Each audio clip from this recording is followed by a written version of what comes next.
بسم اللہ الرحمن الرحیم نحمده ونصلی علی رسول کریم اما بعد۔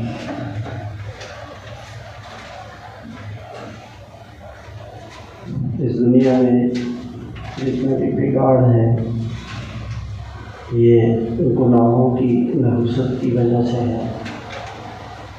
جتنے انسان گناہ کرتا ہے اتنا ہی وہ پریشان ہوتا ہے۔ گناہ کی نشانی کیا ہے؟ والاسم ما حاک فی صدرک، گناہ سے دل میں کٹکا بے چینی پیدا ہو جاتی ہے۔ جیسے انسان گناہ کرتا ہے تو دل پہ اس کا ریئیکشن ہوتا ہے، دل اس کا پریشان ہوتا ہے۔ یہ گناہ کی نحوست ہے، اور گناہ انسان اس لیے کرتا ہے کہ اللہ کے خوف کی کمی ہے۔ اگر اللہ کا خوف انسان کے دل میں آ جائے، خوف خدا ایسی چیز ہے جو انسان کو ہر گناہ سے بچائے۔ اللہ کا خوف کیا خوف ہو کہ ایک دن ایسا ضرور آئے گا کہ میں اللہ کے دربار میں پیش کیا جاؤں گا، اللہ سے میرا آمنا سامنا ہوگا۔ یوم یقوم الناس لرب العالمین، جس دن رب العالمین کے سامنے لوگ کھڑے ہوں گے، اللہ کے دربار میں کھڑے ہوں گے، اللہ کے سامنے حاضری ہوگی۔ یومئذ تعرضون، تمہیں اللہ کے سامنے اس دن پیش کیا جائے گا۔ ہر انسان اللہ کے سامنے پیش ہو، اللہ سے اس کا آمنا سامنا ہوگا۔ اِنَّ إِلَيْنَا إِيَابَهُمْ ثُمَّ إِنَّ عَلَيْنَا حِسَابَهُمْ، تم ہمارے پاس آؤ گے اور ہم تم سے حساب لیں گے۔ جگہ جگہ اللہ تعالیٰ نے قرآن پاک میں یہ مضمون بہت تفصیل سے بیان کیا ہے کہ آخرت کا خوف انسان کے اندر پیدا ہو جائے۔ جس آدمی کو قیامت کے دن اس کا اعمال نامہ بائیں ہاتھ میں ملے گا، وَأَمَّا مَنْ أُوتِيَ كِتَابَهُ بِشِمَالِهِ، اللہ ہم سب کو بچائے اور ہم سب کی حفاظت فرمائے۔ يَقُولُ يَا لَيْتَنِي لَمْ أُوتَ كِتَابِيَهْ، وہ کہے گا افسوس کہ مجھے میرا نامہ اعمال نہ ملتا، میں تو فیل ہو گیا، ناکام ہو گیا۔ کیوں؟ وَلَمْ أَدْرِ مَا حِسَابِيَهْ، مجھے تو پتہ ہی نہیں کہ حساب کتاب کیا ہے۔ کوئی آخرت کا خوف نہیں، بس زندگی گزار رہا ہے۔ جیسے آج کل لوگ کہتے ہیں نا ٹھیک ہے دیکھی جائے گی، دیکھی جائے گی۔ ایک آدمی زہر کھا رہا ہے اور کہے جی دیکھی جائے گی، تو اس کو کیا کہیں گے کہ بھئی یہ نادان ہے، ناسمجھ ہے۔ زہر کھائے گا تو اس کی موت واقع ہو جائے گی، موت سے تو کوئی چیز بچا نہیں سکتی۔ تو اللہ کا خوف ایک ایسی چیز ہے کہ جو انسان کو ہر گناہ سے بچائے۔ وَبِالْآخِرَةِ هُمْ يُوقِنُونَ، آخرت پر ایمان والے یقین رکھتے ہیں، ان کا آخرت پر یقین ہوتا ہے کہ ایک دن ایسا ضرور آئے گا مرنے کے بعد کہ ہم اللہ کے سامنے پیش ہوں گے۔ یہ تو عدل کے خلاف ہیں کہ دنیا میں ایک انسان نیکی کر رہا ہے، سچ بول رہا ہے، ایک جھوٹ بول رہا ہے، ایک نشہ کر رہا ہے اور ایک نشے سے بچ رہا ہے، ایک سود لے رہا ہے اور ایک سود سے بچ رہا ہے، ایک رشوت لے رہا ہے اور ایک رشوت سے بچ رہا ہے۔ دنیا میں دونوں برابر ہیں، لیکن مرنے کے بعد ایسا نہیں ہوگا۔ اللہ تعالیٰ ارشاد فرمائیں گے وَامْتَازُوا الْيَوْمَ أَيُّهَا الْمُجْرِمُونَ، اے مجرموں اور نافرمانوں تم الگ ہو جاؤ۔ نیک لوگوں کو الگ کر دیا جائے گا اور گناہ گاروں کو الگ کر دیا جائے گا۔ تو ایک دن ایسا ضرور آنے والا ہے، اللہ کے سامنے حاضری کا خوف۔ وَأَمَّا مَنْ خَافَ مَقَامَ رَبِّهِ، جو ڈرا اپنے رب کے سامنے کھڑے ہونے سے ڈرا کہ میں اللہ کے سامنے کھڑا ہوں گا، اللہ سے میرا آمنا سامنا ہوگا۔ فإن الجنة هي المأوى. تو یہ اپنے آپ کو گناہ سے روک سکے گا. وَأَمَّا مَنْ خَافَ مَقَامَ رَبِّهِ وَنَهَى النَّفْسَ عَنِ الْهَوَىٰ، اور اپنے آپ کو گناہوں سے خواہشات سے روکا تو اس کو جنت ملے گی. گناہوں سے خواہشات سے وہ شخص رکے گا جس کے دل میں اللہ کا خوف ہوگا. اللہ کا خوف ہوگا تو خواہشات سے بچے گا. اللہ کا خوف نہیں ہوگا تو گناہ کرتا رہے گا، اللہ کی نافرمانی کرتا رہے گا. أَفَرَأَيْتَ الَّذِي مَنِ اتَّخَذَ إِلَٰهَهُ هَوَىٰ، کیا آپ اس شخص کو نہیں دیکھتے کہ جس نے اپنی خواہش کو اپنا خدا بنا لیا، جو دل میں آتا ہے وہ کرتا ہے، اپنی مرضی اپنی من پسند کی زندگی گزار رہا ہے. تو یہ شخص اس کا نقصان ہوگا. اللہ کا خوف ایک ایسی چیز ہے جو ہر انسان کو گناہ سے روک دیتی ہے، گناہ سے روک دیتی ہے. حدیث پاک کے اندر ایک واقعہ آتا ہے کہ ایک شخص تھا، 3 آدمی تھے، 3 وہ سفر کر رہے تھے. سفر کے دوران بارش شروع ہو گئی. بارش سے بچنے کے لیے ایک غار میں چلے گئے تو کہ ہم بچ جائیں گے. اوپر سے ایک پتھر آیا اور اس نے غار کا منہ بند کر دیا. وہ تینوں اندر پھنس گئے. کیا کریں گے؟ نکلنے کا کوئی راستہ نہیں، آواز کسی کو دے نہیں سکتے، کوئی ہے ہی نہیں تو کیسے آواز پہنچے گی؟ پریشان ہو گئے.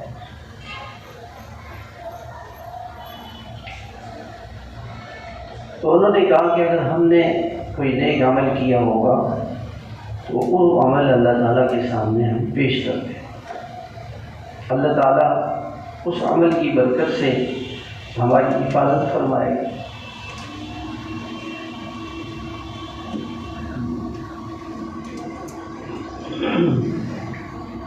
ان میں سے ایک شخص نے کہا کہ یا اللہ، میری ایک جدزاد بہن تھی اور میں اس سے بہت محبت کرتا تھا، تو میں نے گناہ کا ارادہ کیا، وہ راضی نہیں ہوئی.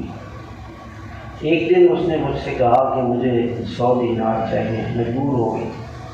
میں نے اس سے کہا کہ گناہ کریں گے پھر دینار مل جائیں گے، وہ راضی ہوئی. جب میں اس گناہ کے لیے گیا تو اس نے کہا کہ اللہ سے ڈرو، اللہ سے ڈرو، اللہ سے ڈرو. بس یا اللہ کا نام سن کے میں پیچھے ہٹ گیا اور میں نے پیسے بھی اس کو دے دیے اور میں نے گناہ نہیں کیا.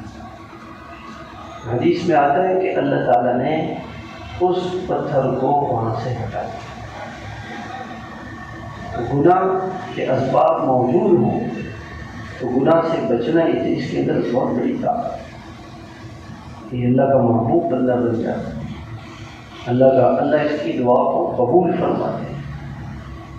دعا ہم کہتے ہیں دعائیں قبول نہیں ہوتی، گناہ کرتے ہوئے دعا کرے گا اس کی دعا قبول نہیں. ہاں، گناہ چھوڑ دے تو اس کی دعائیں قبول ہوگی. یہ شخص متقی ہے، پھر اللہ تعالیٰ اس سے محبت فرمائیں گے. اللہ پاک اس کی دعاؤں کو قبول فرمائیں گے. تو اللہ کا خوف، اللہ کا ڈر، اللہ تعالیٰ نے جگہ جگہ قرآن مجید میں یہ مضمون بہت تفصیل سے بیان کیا. کہیں فرمایا یا ایھا الناس اتقوا ربکم، اے لوگوں اپنے رب سے ڈرو، اپنے رب کی پکڑ سے ڈرو. ان بطش ربک لشدید، تیرے رب کی پکڑ بڑی سخت. اللہ کسی کو پکڑنے میں آ جائے تو کوئی اسے بچا نہیں سکتا. اپنے رب کی پکڑ سے ڈرو. کہیں فرمایا یا ایھا الذین آمنوا اتقوا اللہ، اے ایمان والو اللہ سے ڈرو. اللہ پاک جل شانہ ایک مرتبہ فرما دیتے، لیکن ہم ایسے نکمے ہیں کہ بار بار مختلف انداز میں اللہ تعالیٰ ہمیں سمجھاتے رہتے ہیں تاکہ ہم اللہ کے خوف کی وجہ سے گناہ چھوڑیں. کہیں فرمایا وَإِيَّايَ فَاتَّقُونِ، سے مجھ سے ڈرو. لوگ کہتے ہیں اوہو میں یہ کام نہیں کروں گا یا کروں گا، لوگ کیا کہیں گے؟ لوگوں سے کیا، کسی سے نہیں ڈرے، ایک اللہ سے ڈرے، اللہ کا خوف، اللہ سے ڈرے گا تو اللہ اس کے بگڑتے ہوئے کام بھی جو بگڑ رہے ہوں گے وہ بھی بنا دیں گے، اور اللہ کا خوف نہیں ہوگا، اللہ کا ڈر نہیں ہوگا، اور اللہ کو ناراض کر کے کسی اور سے ڈرے گا تو بنے ہوئے کام بگڑ جائیں گے۔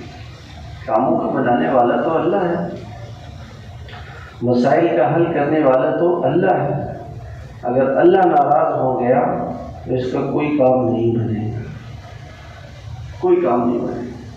لوگ کہتے ہیں کچھ ایسے لگتا ہے کہ جیسے کوئی بندش ہو گئی ہے، تو اپنے گناہوں کو سوچے کہ میرے سے کیا گناہ ہوا ہے، بلکہ یوں کہے کہ شیطان کیا کہتا ہے، اوہ پتہ نہیں ہم سے کون سا گناہ ہوا، یہ کہنا چاہیے کہ اللہ وہ کون سا گناہ ہے جو ہم نے چھوڑا ہے، میرے سبھی گناہ۔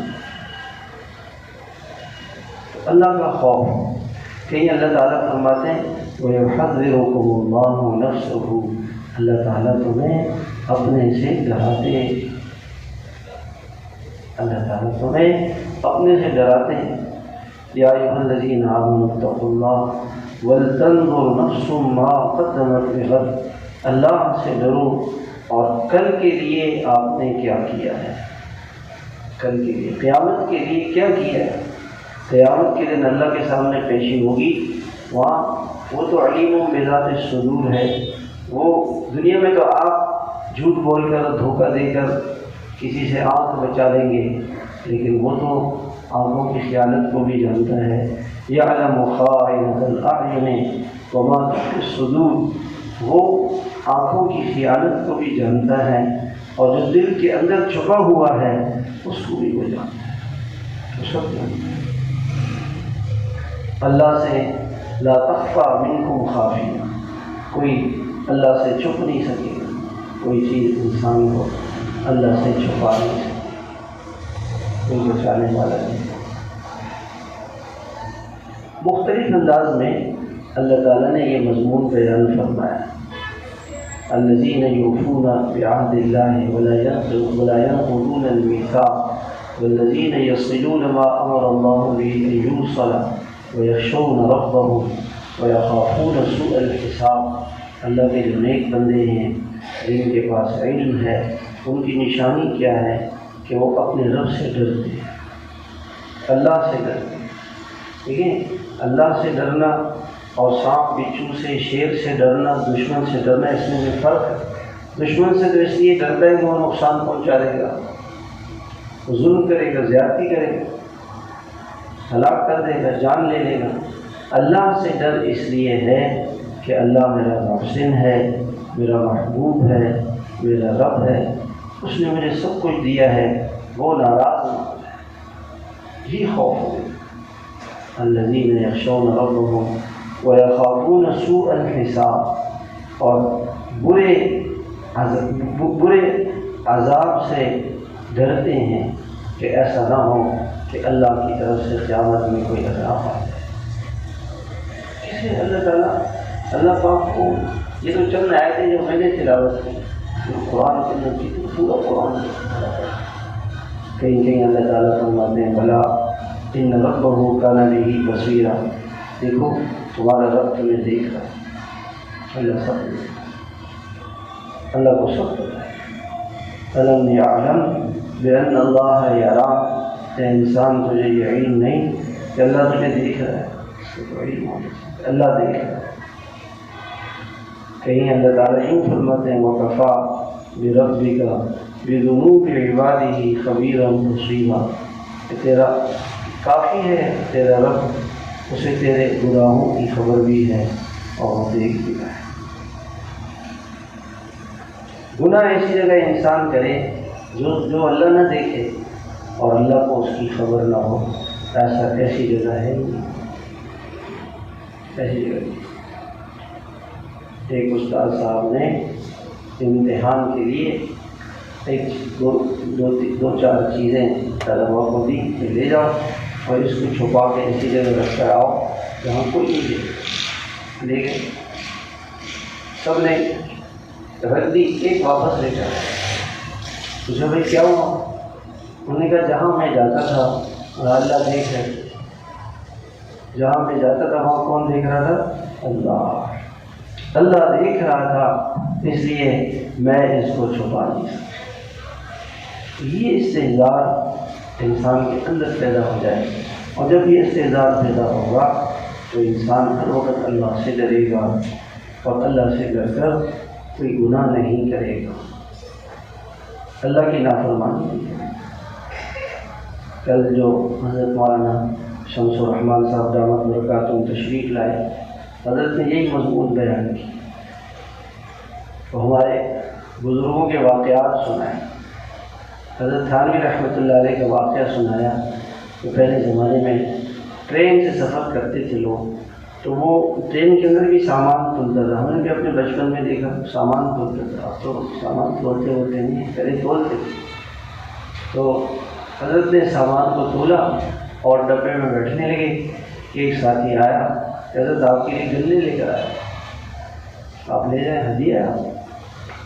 تو حضرت نے فرمایا کہ بھائی میں تو سامان تلوا چکا ہوں، اب کیسے وہاں جاؤں گا دوبارہ؟ میرے پاس لکھا ہوا ہے کہ ٹکٹ پہ جتنا سامان ہوتا تھا اتنا کرایہ دیتے تھے۔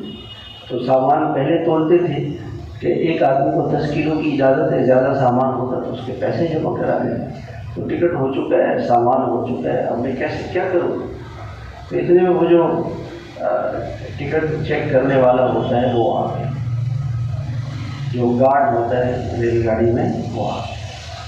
اس نے حضرت کو دیکھا اور پوچھا کہ کیا مسئلہ ہے اس کو؟ تو وہ جو حضرت سے محبت کرنے والا تھا اس نے کہا میں حضرت کو گنا دے رہا ہوں، حضرت فرمایا میں سامان کا وزن کیا، میں کیسے رکھ لوں اس کو؟ تو اس نے کہا کوئی فکر نہیں کرے مولانا، میں اس گارڈ میں ہوں، کوئی آپ سے نہیں پوچھے، کوئی نہیں پوچھے گا آپ سے۔ تو حضرت نے فرمایا کہ تم کہاں تک جاؤ گے، کہاں تک رہو گے میرے ساتھ؟ اس نے کہا کہ فلائی اسٹیشن پر، کہ مجھے اس سے آگے جانا ہے۔ کہ اس سے آگے حضرت دوسرا گارڈ آئے گا، میں اس کو کہہ دوں، وہ دوسرا گارڈ بھی آپ سے کچھ نہیں پوچھے۔ حضرت نے فرمایا کہ میں تو اس سے بھی آگے جاؤں گا۔ حضرت اس سے تو آگے گاڑی نہیں جاتی ہے، چاہے گاڑی تو فلائی اسٹیشن تک جائے گی، اس سے آگے تو جائے گی نہیں۔ حضرت نے فرمایا کہ مجھے اس سے آگے جانا ہے۔ حضرت آپ کہاں جائیں گے؟ میں قبر میں جاؤں گا۔ میں کہاں جاؤں گا؟ قبر میں۔ میں اللہ کے سامنے قیامت کے دن پیشی ہوگی میری، میں اللہ کی عدالت میں پیش ہوں گا، اللہ کی عدالت میں پیش ہوں گا، وہاں تم مجھے بچا لو۔ اور حضرت نے فرمایا کہ تم تو ملازم ہو گارڈ سے، تمہیں تو حق ہی نہیں پہنچتا کہ تم کیوں کسی کے ساتھ رعایت، تمہیں تو حق ہی نہیں، یہ تو گورنمنٹ کی گاڑی ہے، گورنمنٹ کی گاڑی ہے، گورنمنٹ کو پیسہ جاتا ہے، جو گورنمنٹ کسی کو اجازت نہیں دے رہی، آپ کون ہو؟ ہم بسوں میں جاتے ہیں، جہازوں میں جاتے ہیں، حج کر کے واپس آ رہے ہوتے ہیں اور ہدیے تحفے خریدے ہوئے ہوتے ہیں، اور اللہ معاف فرمائے وہاں جدہ ایئرپورٹ پہ ان کو رشوت دے کے اپنا سامان پاس کرا، حج کیا حاجی صاحب نے، اور جدہ ایئرپورٹ پہ پیسے دے کے وہ سامان پاس کرا۔ حالانکہ اب تو اللہ کا شکر ہے کہ زمزم اور کھجوریں بھی یہاں مل جاتی ہیں پاکستان میں، لوگ لاتے ہیں بیچتے ہیں، آپ یہاں سے خریدیں۔ تو گناہ ہے، چاہے حاجی صاحب کریں چاہے نمازی صاحب کریں، اللہ کا خوف، اللہ کا ڈر۔ حاجی عبدالوہاب صاحب رحمۃ اللہ علیہ فرمانے لگے کہ ہم حضرت جی رحمۃ اللہ علیہ کے ساتھ سفر کر رہے تھے، تو ایک ساتھی تھا وہ کسی اور ڈبے میں بیٹھا ہوا، حضرت کا ڈبہ فرسٹ کلاس کا تھا، وہ سیکنڈ کلاس کا یا کسی اور کلاس کا تھا۔ تو وہ آیا حضرت سے ملنے کے لیے، 1-2 گھنٹے حضرت کے پاس بیٹھا رہا، پھر جانے لگا حضرت جی رحمۃ اللہ علیہ کے پاس بیٹھے۔ حضرت جی نے جاتے وقت فرمایا کہ آپ کے پاس اسی ڈبے کا ٹکٹ ہے؟ نہیں حضرت میرا ٹکٹ تو جو سیکنڈ کلاس ہے اس کا ٹکٹ، آپ نے تو 2 گھنٹے فرسٹ کلاس میں جو بیٹھ کے سفر کیا ہے، یہ کیسے کریں؟ ٹکٹ آپ نے سیکنڈ کلاس کا لیا ہے اور سفر فرسٹ کلاس میں کیا ہے۔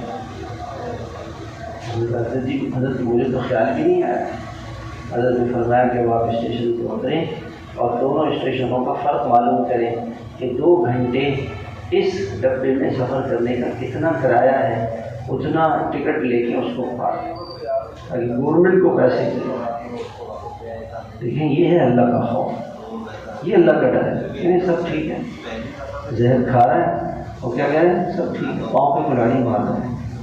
ایک آدمی کیا کہہ رہا ہے پاؤں پہ کلاڑی مار رہا ہے، سب ٹھیک ہے، ٹھیک نہیں، یہ لگڑا ہو جائے گا، زیادہ خون بہ جائے گا تو جان ہی چلی جائے گی۔ تو گناہ ہے، اس کو کوئی حلال نہیں کر سکتا، کوئی حرام کو حلال نہیں کر سکتا، کوئی حلال کو حرام نہیں کر سکتا۔ یہ سب اللہ کا نظام ہے، یہ اللہ کا خوف ہے، اللہ کا ڈر ہے۔ آپ صلی اللہ علیہ وسلم مدینہ منورہ کے بازار میں تشریف لے گئے، وہاں بازار میں ایک آدمی غلہ بیچ رہا، آٹا بیچ رہا تھا۔ تو آپ علیہ السلام نے ایسے آٹے کے ڈھیر میں ہاتھ ایسے کیا تو وہ آٹا ہاتھ سے چپک گیا۔ آٹا تو چپکتا نہیں ہے، آپ نے فرمایا کیسے چپکا؟ خیر رسول اللہ رات کو بارش ہو گئی تھی اور جو غلہ تھا وہ گیلا ہو گیا تھا، اس لیے میں نے وہ جو گیلا غلہ ہے وہ اندر رکھ دیا اور سوکھا ہوا غلہ اوپر رکھا ہے۔ تو گیلا غلہ تو خراب ہو جاتا ہے، وہ تو اسے تو روٹی نہیں پک سکتی، خراب ہو جاتا ہے۔ تو اللہ کے نبی نے فرمایا صلی اللہ علیہ وسلم نے من غشنا فلیس منا، جس نے مسلمانوں کو دھوکہ دیا وہ مسلمان نہیں ہے۔ تو دھوکہ ہے، گناہ چاہے کوئی بھی کرے وہ گناہ ہے۔ اللہ کے رسول صلی اللہ علیہ وسلم کے ساتھ سفر میں ایک صحابی تھے، صحابی رسول تھے، مجاہد تھے، جہاد کر رہے تھے۔ غزوہ خیبر میں حضور صلی اللہ علیہ وسلم کے ساتھ جہاد ہو رہا تھا اور آپ کے خادم تھے، آپ کی خدمت میں لگے ہوئے تھے۔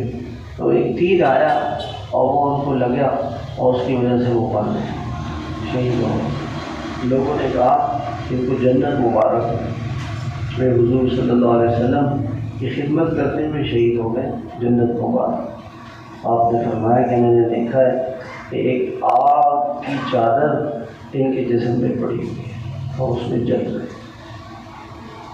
رہے۔ وہ کیا تھا کہ جو اجتماعی مال تھا، مال غنیمت، تو ابھی تقسیم نہیں ہوا تھا۔ تقسیم سے پہلے تو کوئی اس میں سے کچھ لے نہیں سکتا، تقسیم ہونے کے بعد پھر جس کو جو حصہ مل جائے۔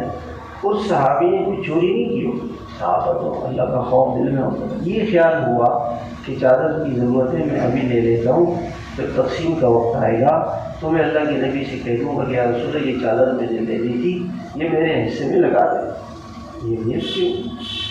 لیکن اللہ کے رسول علیہ السلام سے پوچھ نہ سکیں، آپ کو بتا نہ سکے اور موت آ گئی۔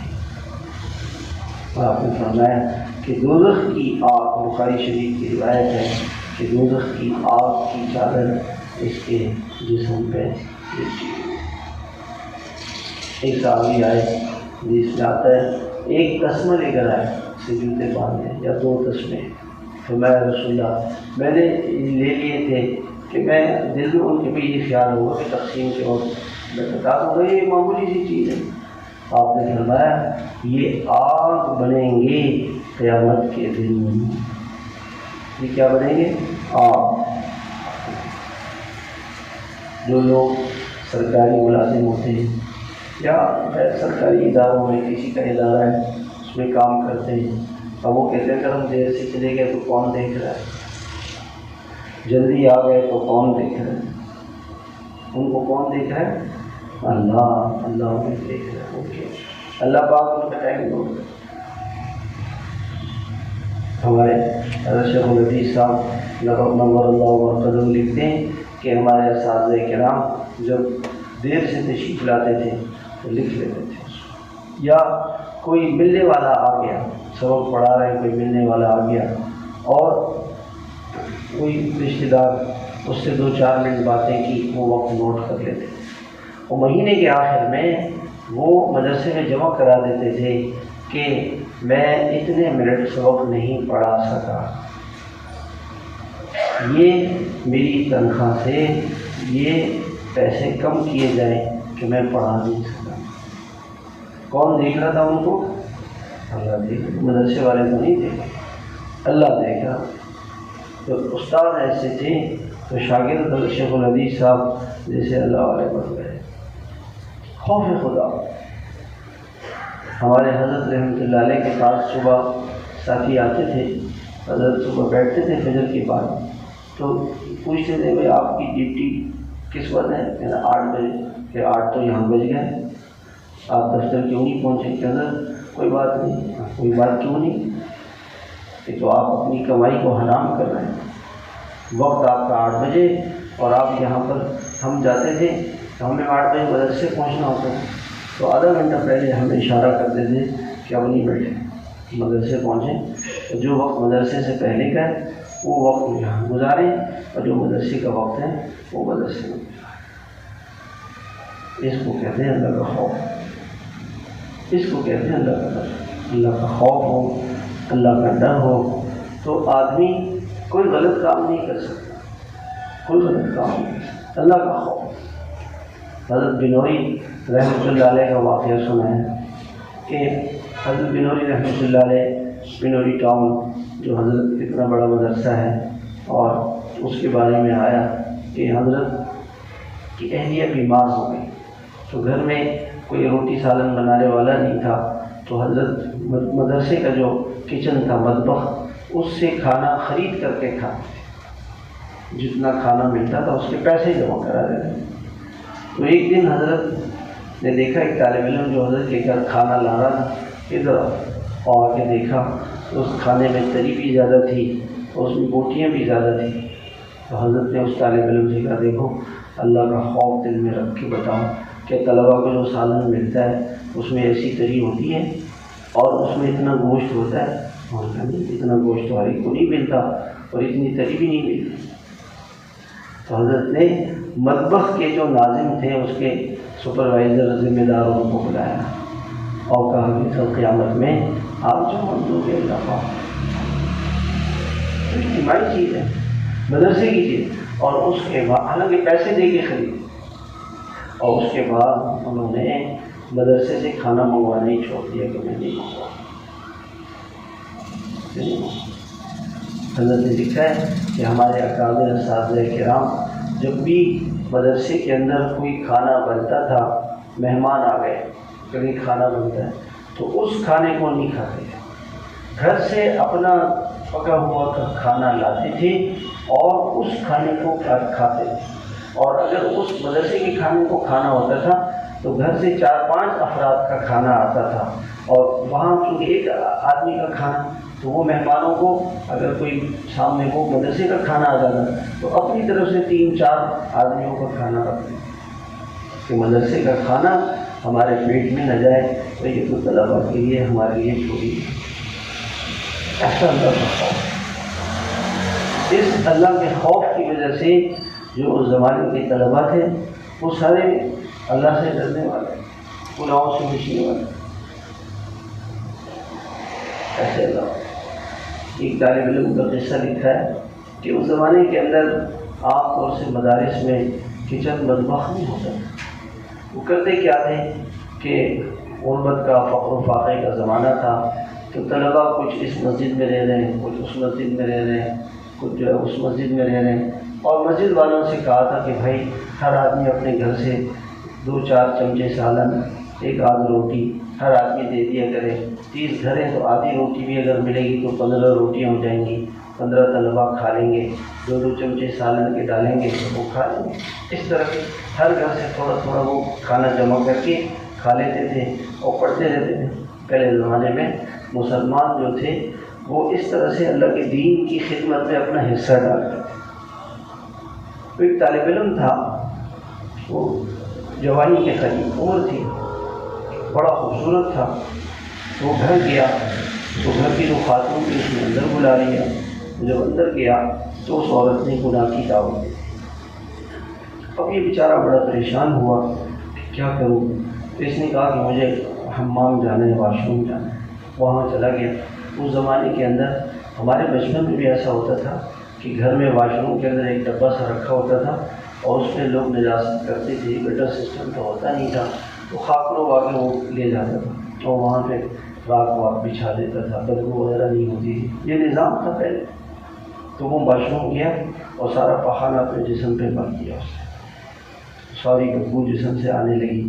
اب وہ باہر آیا تو اس عورت نے دیکھ کے اس کو کراہت ہو گئی، اس نے کہا بھائی تو پاگل ہے، یہ وہاں سے نکلا، اللہ کا شکر ادا کیا، دریا پہ گیا، نہر پہ کپڑے دھوئے، جسم دھویا، خوب نہایا اور پھر مدرسے میں آ گیا۔ جب مدرسے میں پہنچا، دیر نہیں ہو گئی تھی کہ استاد ناراض نہ ہو، درسگاہ میں بیٹھا، استاد صاحب نے کہا کہ کس نے خوشبو لگائی؟ وہ بیچارہ سمجھا کہ استاد صاحب میرا مذاق اڑا رہے ہیں، میرے جسم سے بدبو ابھی بھی جا رہی ہے، پخانے کی بدبو تھی، وہ رونے لگا۔ استاد صاحب نے بلایا، بھائی کیا بات ہے؟ اس نے کہا حضرت اب ہمارے جسم سے تو خوشبو آ رہی ہے، خوشبو نہیں لگائی ہے، میرے ساتھ تو یہ واقعہ پیش آیا کہ عورت نے گناہ کی دعوت دی، میں نے اپنے ایمان کو بچانے کے لیے پخانہ جسم پہ بن دیا اور پورے جسم سے خوشبو آئی۔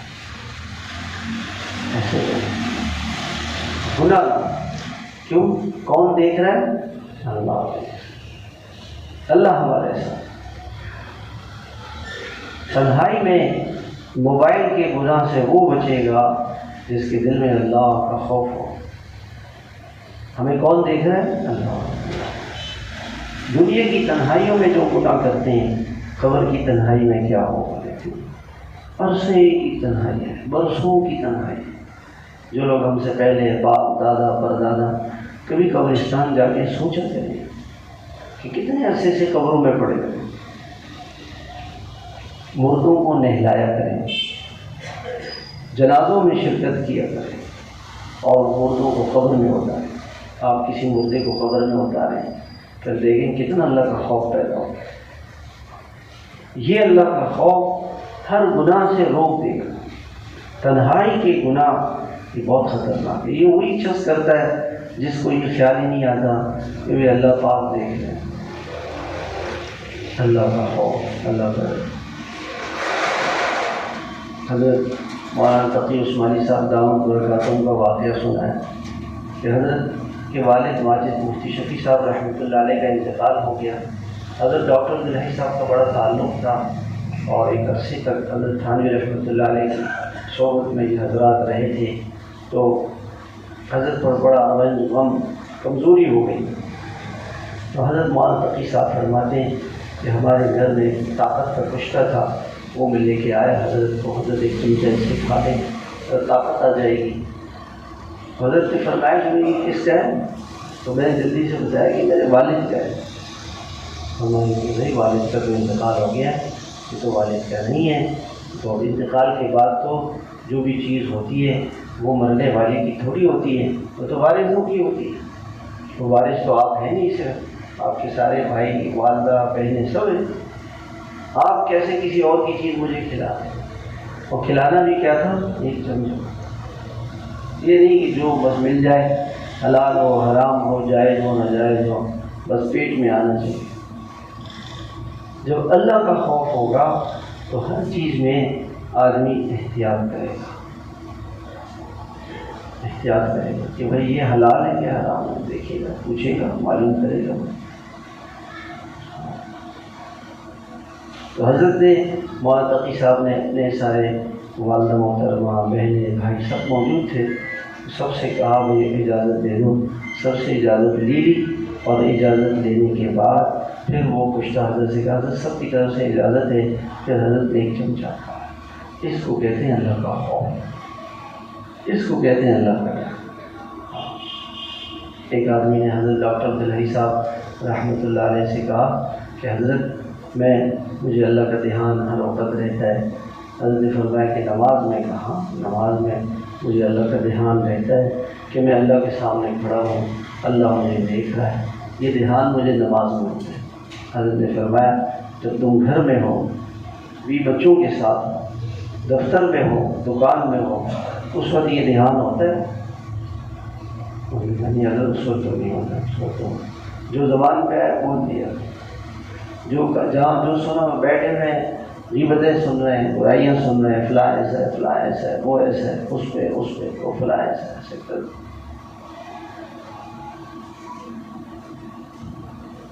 تو حضرت نے فرمایا کہ اللہ کا دھیان تو اس وقت بھی ہو جب آدمی گھر میں بیوی بچوں کے ساتھ ہو، اللہ کا دھیان۔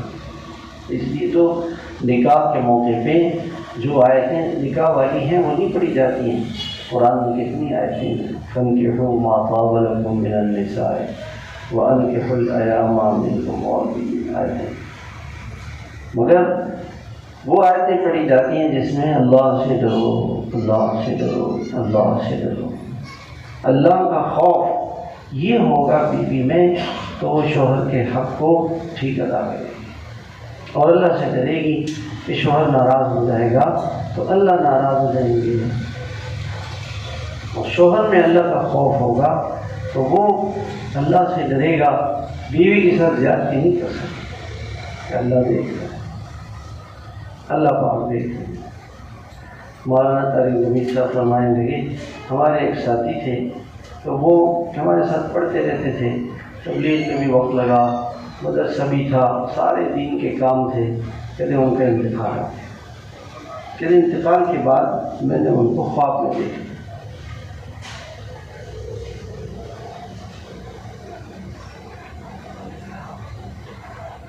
مرنے کے بعد انسان جو ہے نا جھوٹ نہیں بول سکتا، وہ تو جہان ہی ایسا ہے وہاں جو جھوٹ نہیں بول سکتا۔ تو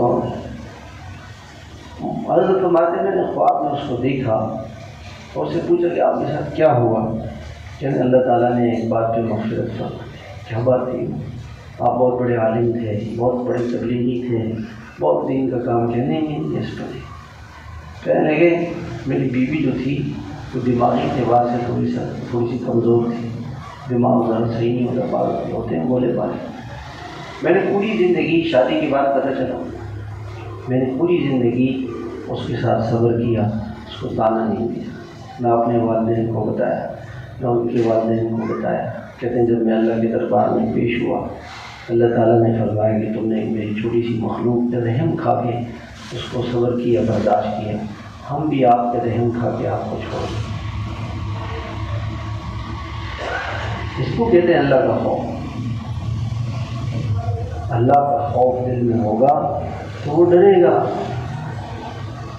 اللہ کی ہر نافرمانی سے بچے گا، ہر گناہ سے بچے گا کہ اللہ دیکھ رہا ہے، میں اللہ کو ناراض نہیں کر سکتا،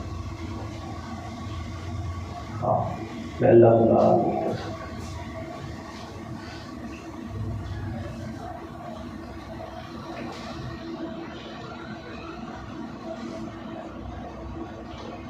مولانا ضروری صاحب فرمانے لگے کہ میری والدہ محترمہ بیمار تھی، ان کا انتقال ہو گیا، تو انتقال کے بعد میں نے خواب میں دیکھا کہ والدہ بہت سخت پریشان ہے اور بال ان کے سفید ہو گئے، حالانکہ والدہ کے بال سفید نہیں تھے۔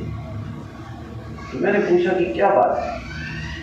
تو والدہ محترمہ فرمانے لگی کہ ہم فلاں گھر میں، فلاں جگہ پہ، فلاں پنڈی میں کسی جگہ میں رہتے تھے، تو وہ جو پڑوس عورت کی پڑوسن، ان سے ہم نے ایک کڑھائی منگوائی تھی جس میں حلوہ وغیرہ بناتے ہیں یا پکوڑے وغیرہ بناتے ہیں، وہ بلائی اور وہ ہم دینا بھول گئے، خیال ہی نہیں بھول گئے۔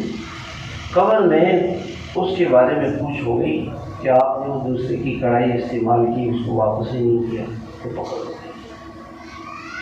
حضرت فرماتے ہیں کہ میں خواب سے بیدار ہوا اور فجر پڑھتے ہی میں ریل گاڑی کا ٹکٹ لیا اور میں پنڈی پہنچ گیا اور 4-5 کڑھائیاں لے کے اس پڑوسی کے گھر گیا کہ گھر والوں سے کہا کہ بھائی میری والدہ کو معاف کر دو، جتنی چاہیے کڑھائیاں لے لو بھائی، میری والدہ کی پکڑ ہو گئی۔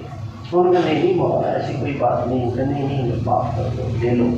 خیر ان سے معاملہ رفع دفع کر کے کہتے ہیں کہ میں واپس آ رہا تھا، تو خواب میں والدہ نظر آئی، بالکل خوبصورت لباس میں، بال بالکل سیاہ، کوئی پریشانی نہیں۔ میں نے کہا کیا ہوا؟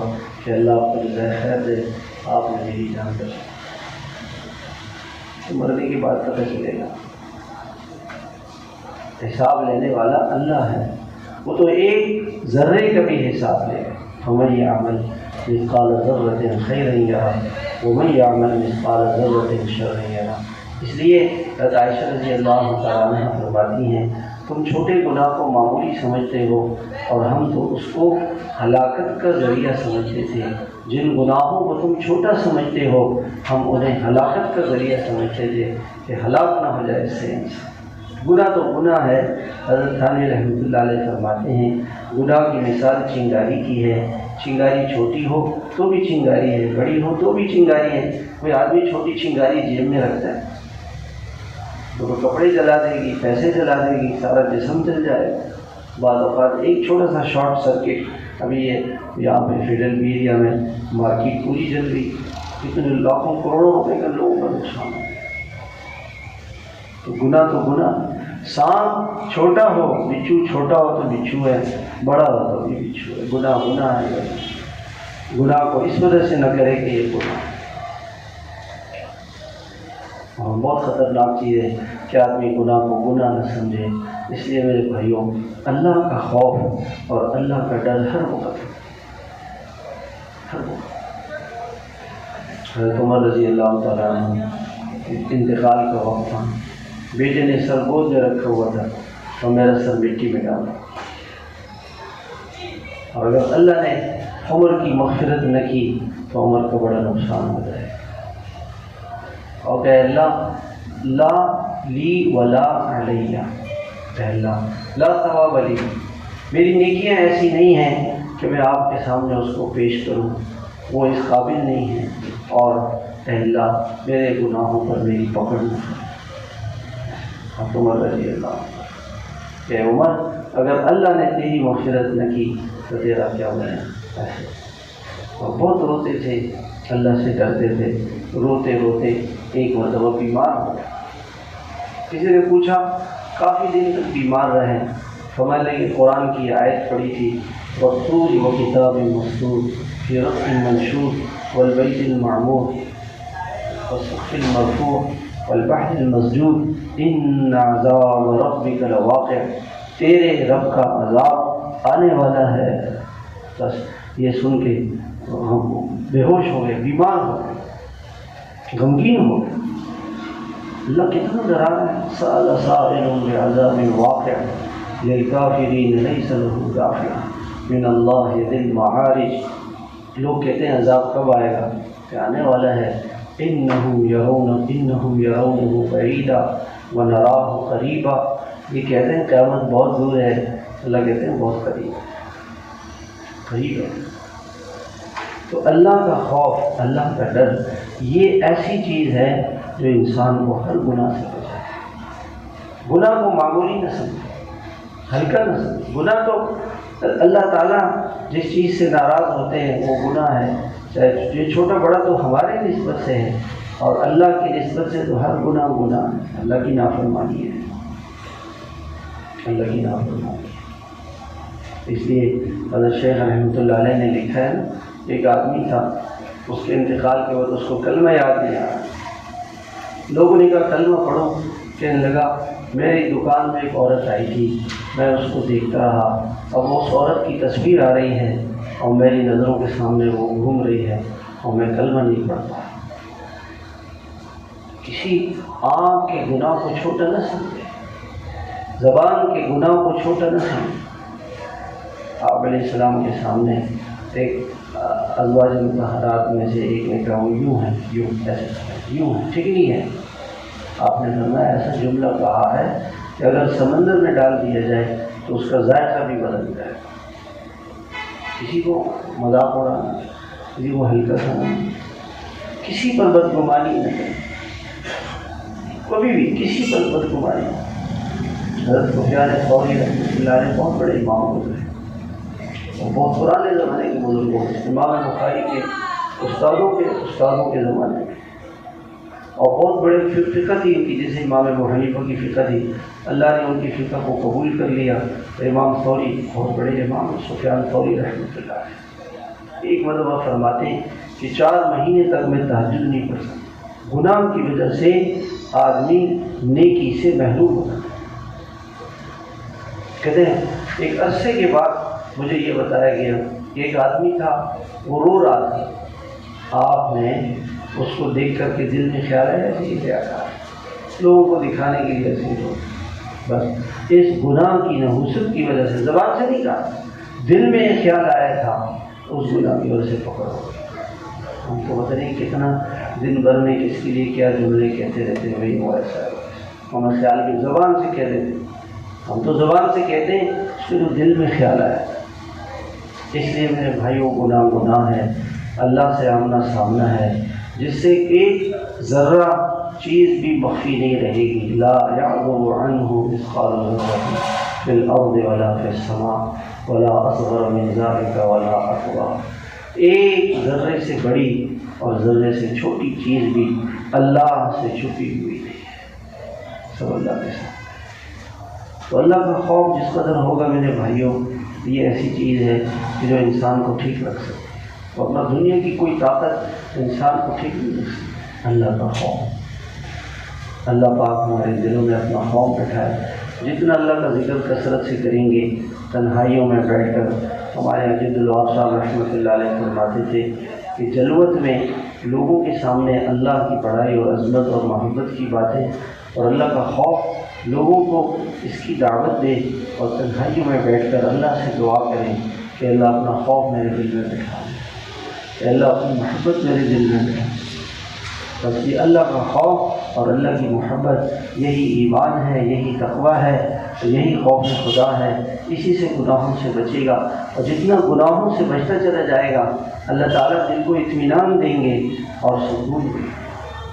اور دل کی بے چینی یہ پیسوں کی کمی کی وجہ سے نہیں ہے، چیزوں کی کمی کی وجہ سے نہیں ہے، تو گناہوں کی وجہ سے۔ جھونپڑے میں بھی ہو، فاقہ ہو، مگر گناہ نہ کر رہا ہو، تو یہ دل مطمئن ہو۔ اللہ پاک نے ہم سب کو اپنا خوف نصیب فرمائے، اپنا ڈر نصیب فرمائے۔ حضرت شیخ رحمۃ اللہ علیہ نے فضائل اعمال میں ایک باب لکھا ہے، اللہ کا خوف۔ صحابہ کرام میں اللہ کا خوف پڑھتے رہا، اس کو اپنے اندر پیدا کرنے کی کوشش کی۔ تو ابوبکر رضی اللہ عنہ پتھر لے کے زبان میں رکھتے تھے، منہ میں، کہ میری زبان سے کوئی جملہ ایسا نہ نکل جائے کہ اللہ پاک ناراض ہو جائے۔ یہ حضرت ابوبکر رضی اللہ عنہ پتھر لے کے منہ میں رکھتے تھے، کتنے بڑے صحابی ہیں، وہ بھی اللہ سے ڈرتے تھے۔ تو اللہ کا ڈر، وہ ایک ان کا غلام تھا، وہ کچھ لے کر آ گیا، بھوک لگی ہوئی تھی، ایک نے والا کھا لیا۔ پھر غلام نے کہا کہ حضرت آپ نے تو پوچھا نہیں کہ یہ کیا، تو آپ بتا دو بھائی کہ یہ تو میں نے کسی سے کوئی شرط لگائی تھی، زمانے جاہلیت میں میں نے کوئی شرط لگائی تھی، اور اس کی وجہ سے یہ میں نے اس پر مجھے کچھ پیسے ملے، حرام کمائی کی میں، تو بکرنے کہا وہ حرام کمائی مجھے کھلائی۔ تو وہ ایک لقمہ پانی پی کے اور اس کو نکالا، وہ بھوک کی وجہ سے اندر چلا گیا، اور لوگوں نے کہا آپ کی تو جان چلی جائے گی۔ فرمایا کہ کوئی بات نہیں، اگر یہ لقمہ نہیں نکلا تو قیامت کے دن کیا ہوگا۔ جسے اللہ کا خوف ہوگا وہ ایک لقمہ بھی حرام کا پیٹ میں نہیں ڈالے گا۔ ایک صحابی نے اللہ کے رسول علیہ السلام سے عرض کی کہ رسول اللہ میری دعائیں کیسے قبول ہوگی؟ فرمایا کہ اپنا کھانا حلال کر لو، حرام سے اپنے آپ کو بچاؤ۔ آج تو حرام کا خیال نہیں جاتا کہ بھائی رشوت ہے، سود ہے، جھوٹ ہے، دھوکہ ہے، اور جس طرح سے پیسے آ گئے اور حرام کبھی ٹھہرتا نہیں۔ یہ بیماریاں، یہ بلائیں، یہ مصیبتیں، یہ اسی وجہ سے، گناہوں کی وجہ سے، غیبتیں۔ مسلمان کو ہلکا سمجھ، کسی مسلمان پر بدگمانی نہ کرے۔ عمر میں بڑا ہے تو اپنے دل کو سمجھائے اس کی نیکیاں تو آپ سے زیادہ ہیں، نمازیں، روزے، اور عمر میں کم ہے تو کہیں گے بھائی اس کے تو گناہ ہم سے کم ہیں، بھائی اس کے گناہ ہم سے تو کم ہے۔ تو اپنے دل کو سمجھائے، اپنے کو۔ جب آدمی دوسروں کے عیب و گناہ دیکھتا رہتا ہے نا، اس کا بڑا نقصان ہوتا ہے۔ ہمارے عجیب الوہاب صاحب رحمۃ اللہ علیہ فرماتے تھے جو آدمی چاہتا ہے کہ میں موت تک تبلیغ میں لگا رہوں، وہ اپنی اصلاح کی نیت سے لگے، اور جو اس نیت سے لگتا ہے کہ جی وہ فلاں تو کچھ نہیں کر رہا، وہ جو روزے نہیں لگا رہا، وہ چلے میں نہیں جا رہا، وہ یہ کر رہا ہے، وہ کر رہا ہے، یہ تبلیغ سے محروم ہو، اس کو اللہ محروم کر دے۔ کسی کا اعتراض نہ کرے۔ ہم کون ہوتے ہیں بھی کسی کا حساب کرنے والے؟